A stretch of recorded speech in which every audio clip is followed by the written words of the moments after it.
Tampa, Florida, December 30th. Atlanta Falcons running back Tevin Coleman, 26, looks to make a cut during the second half of an NFL game between the Atlanta Falcons and the Tampa Bay Bucs on December 30th, 2018, at Raymond James Stadium in Tampa, Florida. Photo by Roy K. Miller, Icon Sportswire via Getty Images, photo by Roy K.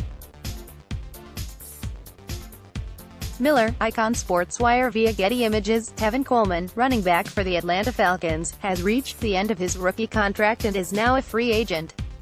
For the past few years, he has generally shared the carries with Devonta Freeman. But after Freeman had a season-ending injury early in the year, Coleman had to take the bulk of the carries for the rest of the season. What happens next for him may depend upon what kind of role he seeks at this point. After Week 6, Freeman was ruled out for the rest of the season, making Coleman the lead back. The effect was oddly not really noticed in an increase in carries, due in part to the Falcons having a pass-first offense and also having to play from behind sometimes. But he still had career highs in most categories, racking up exactly 800 rushing yards.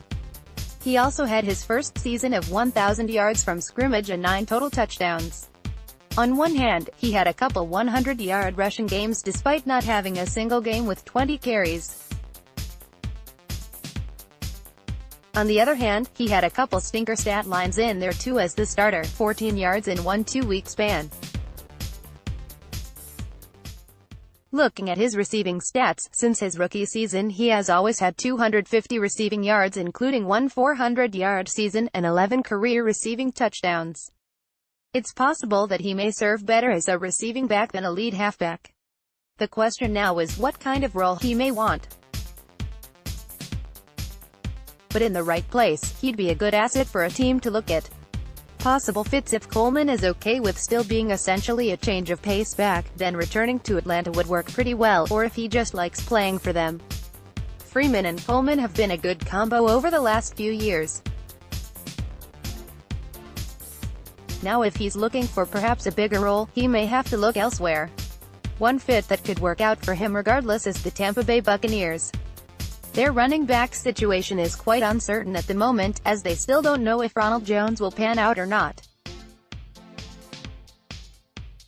Coleman could potentially get a good share of carries there, and also, he could become their primary receiving back, which is something they didn't have last year at all and is starting to become more important for teams to have. Some other places where he could carve out a good share of carries include the Baltimore Ravens or the Oakland Raiders. And those are also both teams that could benefit from his receiving ability.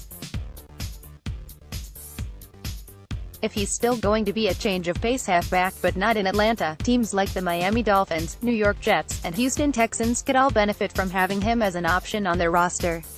Last word: it's hard to say right now what the best path for Coleman would be, because he's had some great games with few carries, and also some pretty poor games.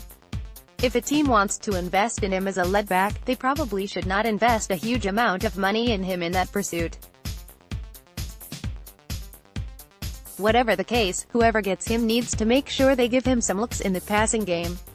Given how effective the combo of Freeman and Coleman has been in the past for Atlanta, it might just be in the interest of both parties to continue forward. If that does not happen, there will be teams like the Buccaneers and Ravens where he could have a chance to carve out a good role for himself. Main photo, embed from Getty Images.